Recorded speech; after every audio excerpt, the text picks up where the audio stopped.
Eliza Gilkyson, welcome back. Great to hear you sing. Great new songs, new record, Nocturne Diaries.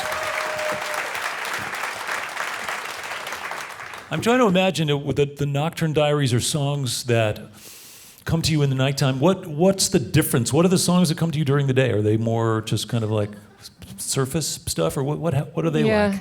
Well, I mean, it's never cut and dry like that, so you never know what's going to happen. But I do find that I'm processing stuff at night that maybe that I hadn't thought about during the day, and I'm really trying to, at night especially. I don't know about you, but I can't come up with ways of avoiding things when I'm lying there at night. So I have to kind of work my way through them. So there is a sense of working my way through some things that I worry about. Not just in your dream state. You're talking about, there is that little sort of bumper season right between being awake and being asleep where sort of ideas pop up, and sometimes that's really a fertile sometimes territory. Sometimes you think it's brilliant, and then the next morning you go, what did I scribble down on this piece of paper? That was really dumb. Genius. Yeah. But you mentioned that you worry about things. So the few times that I've been worried in my life, I sometimes have that experience where that thought will pop up, and suddenly I'm just like wide awake.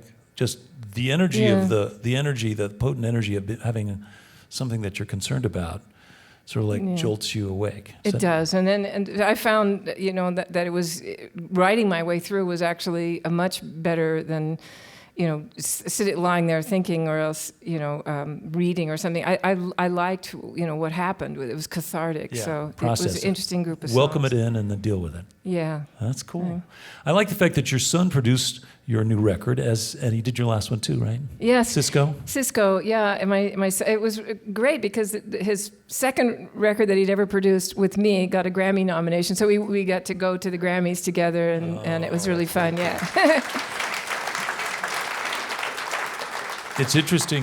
It's interesting that you've got this sort of family sandwich with your dad on one side and your son on the other, and your songs are the juicy good stuff in the middle. I hope so. I'm a middle child, so I'm always trying to please everyone.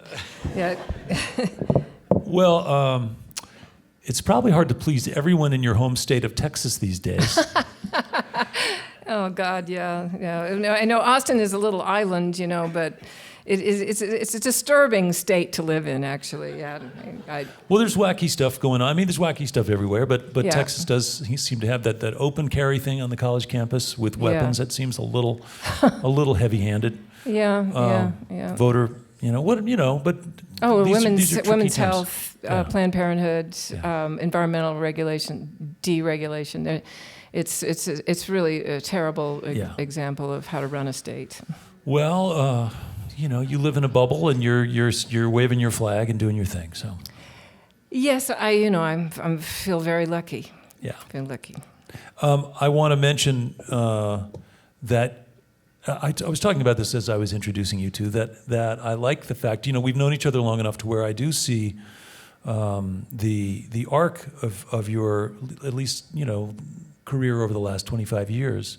And I really do feel like your writing is really good, and it's always been good. But there's this beautiful wordcraft that has sort of is more consistent in your new record now. Thank you so much. Yeah. I know you hope that you get better at something, but that isn't always the case, because I think when you're younger, you're always on the sort of edge of discovery, and so there's a kind of an energetic and a creativity that comes from being on the edge of knowing. Even those first three chords you learn, it's so exciting that there's kind of an energy that goes with it that is very hard to recapture as you get older. But I've always felt that if you live in a certain way where you keep challenging yourself to grow, that there's always going to be music there. You want to, if you live a life that has meaning, then you're going to, hopefully the muses will deign to visit you. Yeah, but you've also been teaching.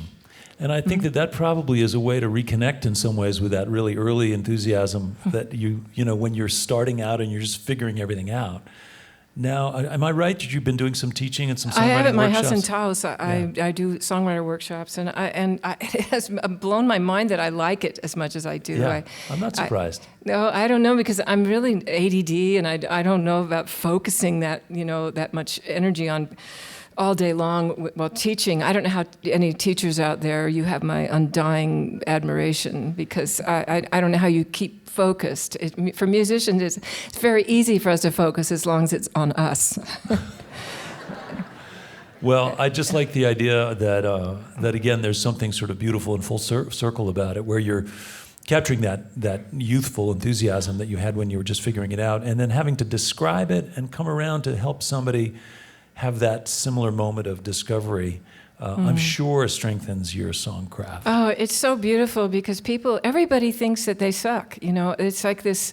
It's like a universal opinion you have about yourself as an artist. And I swear, I have songwriters come in my classes who they always have caveats ahead of time saying, "I've only written a few songs, I'm terrible," and blah blah blah. I can't, and they just blow my mind. There's their innocence, and their sincerity, and they're poets. They've got a poet inside them. So it amazes me, and it actually gives me hope. Yeah. Well, thank you for doing that. We need them. We need those poets. Yeah, we need people to be in touch with that part of themselves. Yeah.